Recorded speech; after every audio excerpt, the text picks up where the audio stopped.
위대한 개츠비 8장 22번째 영상입니다. 개츠비가 기다리던 데이지의 전화는 오지 않았습니다.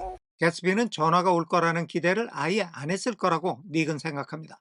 데이지를 향한 모든 희망이 사라진 지금 자신이 꿈꾸던 것과는 전혀 다른 허상의 세계에 개츠비는 홀로 남겨졌습니다. The chauffeur, 운전기사예요. He was one of Wolfsham's proteges. 그 운전기사는 wolfsham의 추종자 중에 한 사람이었는데 그 사람이 heard the shots, 총소리를 들었어요. Afterwards, he could only say. 나중에 그 운전기사는 that 이하라고 말할 뿐이었습니다. He hadn't thought anything much about them. 자기는 그 총소리에 대해서 뭔가 많은 것을 생각하지 않았다는 거죠. 그 소리를 대수롭지 않게 생각했다는 겁니다. 그게 총소리인 줄 몰랐다고 얘기하는 건데 시제가 had pp, 과거 이전의 과거를 나타내는 대과거예요. 앞에 could와 시점이 비교돼서 얘가 말한 시점보다 더 과거에 그렇게 생각을 했다는 겁니다.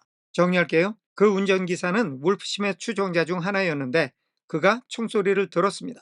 나중에 그는 자기는 그 소리를 대수롭지 않게 생각했다고 말할 뿐이었습니다. 넘어갑니다. I drove from the station directly to Gatsby's house. 나는 기차역에서부터 개츠비의 집까지 곧장 차를 몰았습니다. And my rushing anxiously up the front steps. 여기 rushing은 돌진한다는 rush의 동명사인데요. 동명사 앞에 소유격은 그 동사의 주어 역할을 합니다. 의미상으로 보면 my가 주어고 rushing이 동사가 되는 거니까 rushing up, 내가 뛰어 올라간 것 이렇게 되겠죠. 어디냐면 집 앞에 계단을 뛰어 올라갔어요. 걱정스럽게 was the first thing. 여기는 rushing이 주어, was가 동사예요. 내가 계단으로 뛰어 올라간 것이 that 이하와 같은 최초의 일이었어요. That alarmed anyone. 누구든 놀라게 했던 최초의 일이었어요. 이걸 앞에 말하고 연결해보면 운전기사는 총소리를 들었는데도 대수롭지 않게 생각했다고 그래요. 전혀 놀라지 않았다는 거죠. 그러다가 닉이 후닥닥 집으로 뛰어들어가니까 그제서야 사람들이 놀랐다는 겁니다. 개츠빈의 하인들은 몽땅 wolfsham의 추종자로 바뀌어 있어요. 이 사람들은 워낙에 총소리에 익숙해 있어서 총소리 몇 방쯤은 신경도 안 썼던 것 같아요.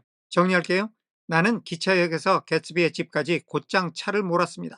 내가 집 앞의 계단을 걱정스럽게 뛰어 올라가고 나서야 그 집에 있던 사람들은 처음으로 깜짝 놀랐습니다. 넘어갑니다. But they knew then. 하지만 그들은 그때 알고 있었습니다. I firmly believe. 현재 시제 나는 지금도 굳게 믿어요. 뭐를? 그때 그들이 알고 있었다는 거를. 이것도 앞에 말하고 연결하면 운전기사는 그게 총소리인 줄 몰랐다고 얘기하지만 얘네는 틀림없이 그게 총소리인 줄 알고 있었을 거라는 거예요. 다만 총소리가 너무 일상적이라 크게 신경을 안 썼을 뿐이죠. With scarcely a word said. word는 전치사 with의 목적어, said는 그 목적어의 상태를 설명하는 목적 보어입니다. 그런데 said가 과거분사니까 수동의 뜻이 있어요. 한마디 말이 말해진 건데 scarcely 한마디 말도 하지 않은 거죠. 한마디 말도 없이 four of us. 여기 of는 동격이에요. 우리들 네 사람. The chauffeur, butler, gardener, and I. 이렇게 네 사람이에요. 운전기사, 집사, 정원사, 그리고 나 이렇게 되는 건데 그러면 아까 말한 그들이라는 거는 나를 뺀 이렇게 세 사람이겠네요. 어쨌든 나를 포함한 네 사람이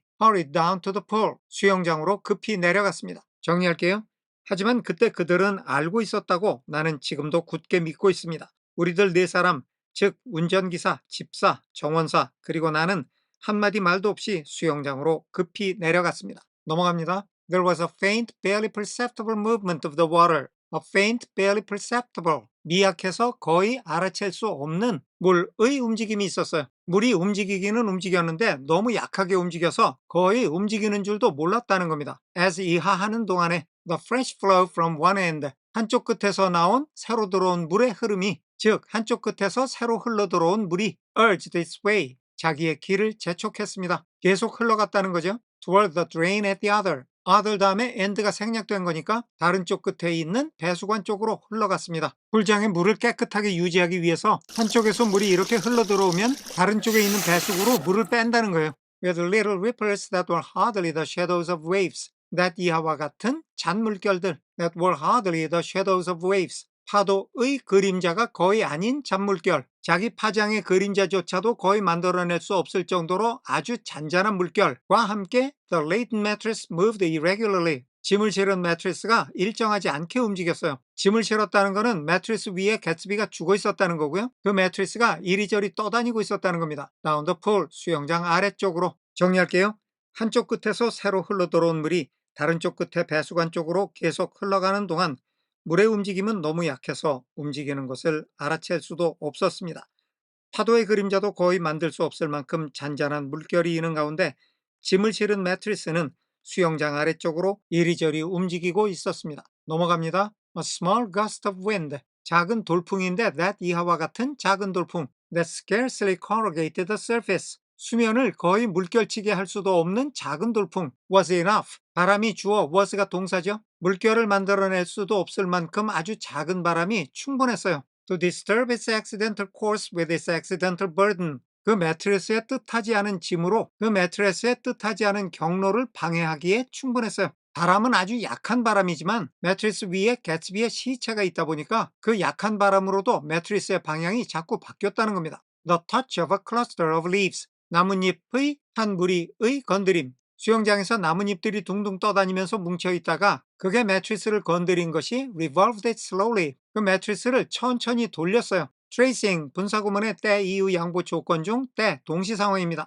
tracing a thin red circle in the water. 물에 있는 가늘고 빨간 원을 따라가면서 이 가늘고 빨간 원이라는 거는 개츠비의 피예요. 개츠비가 흘린 피가 물 위에 빨간 원처럼 번진 겁니다. 나뭇잎들이 그 원을 따라서 빙글빙글 돌고 있었는데 이게 매트리스에 부딪히면 매트리스가 움찔움찔 방향을 바꿨다는 거예요. 그런데 이렇게 따라가는 움직임이 like the leg of transit, 전경의의 다리 같다는 거예요. 사전에 트랜지트가 전경의라고 나와서 이게 도대체 뭔지 찾아봤어요. 이게 일종의 망원경인데 여기에 각도를 재는 장치가 있는 거래요. 여기에 다리가 달렸으면 이렇게 됐겠죠. 그러니까 전경의의 다리라는 거는 이 다리예요. 여기 뭉쳐진 나뭇잎들이 이 다리처럼 따라갔다는 거니까 콤파스로 동그랗게 원을 그리는 걸 생각했나 봐요. 전경의란 단어가 너무 생소하니까 그냥 콤파스라고 번역하겠습니다. 어쨌든 오늘의 이 장면은 바람도 거의 없고 물결이 잔잔한 가운데 개츠비의 시체는 물 위에 둥둥 떠다니고 물에는 개츠비의 피가 번지고 있었다는 겁니다. 한마디로 개츠비가 죽었다는 거죠.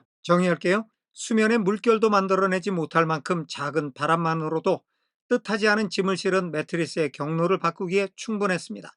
한데 모여있던 나뭇잎의 무리는 마치 콤파스의 다리처럼 물 위에 있는 가늘고 붉은 원을 따라가며 그 매트리스를 건드려 그 방향을 천천히 바꾸어 놓았습니다. 넘어갑니다. It was after we started with Gatsby toward the house. 그것은 after 이하한 후였습니다. We started toward the house. 우리가 집을 향해서 출발했어요. With Gatsby, 개츠비와 함께 개츠비의 시체를 들고 집을 향해서 출발했다는 거죠. 여기는 it가 가주어, that 이하가 진짜 주어입니다. The gardener saw Wilson's body. 정원사가 윌슨의 시체를 봤어요. A little way off in the grass. 잔디밭 속에 약간 떨어진 곳에서 윌슨의 시체가 발견된 것이 우리가 개츠비의 시체를 들고 집을 향해 출발한 후라는 거니까 우리가 집을 향해서 출발한 후에 윌슨의 시체가 발견된 겁니다. 이건 상황이 어떻게 된 건지 금방 그림이 나오죠. 윌슨은 죽은 아내의 복수를 하기 위해서 개츠비를 찾아갔어요. 거기서 개츠비를 총으로 쏜 후에 자기도 스스로 목숨을 끊은 겁니다. And the Holocaust was complete. 이렇게 해서 대량 학살이 끝이 났습니다. 자, 지금 개츠비도 죽고 윌슨도 죽었어요. 그 전에 윌슨의 아내인 머틀도 죽었죠. 꽤 많은 사람이 죽었어요. 그래서 대량 학살이라는 용어를 쓴 겁니다. 자, 이렇게 해서 8장이 모두 끝이 났습니다. 8장의 마지막은 개츠비의 철저한 파멸이에요. 이건 어찌 보면 예견된 종말이지만 윌슨은 과연 어떻게 해서 그 차의 임자가 개츠비라는 걸 알았을까? 여기에 대한 의문은 아직 풀리지 않은 채로 8장이 마무리됐어요. 정리하겠습니다. 우리가 개츠비의 시체를 들고 집을 향해 출발한 후에 정원사가 잔디밭에 조금 떨어진 곳에서 윌슨의 시체를 발견했고 이렇게 해서 대량 학살극은 막을 내렸습니다. 오늘은 여기까지 하겠습니다. 시청해 주셔서 감사합니다.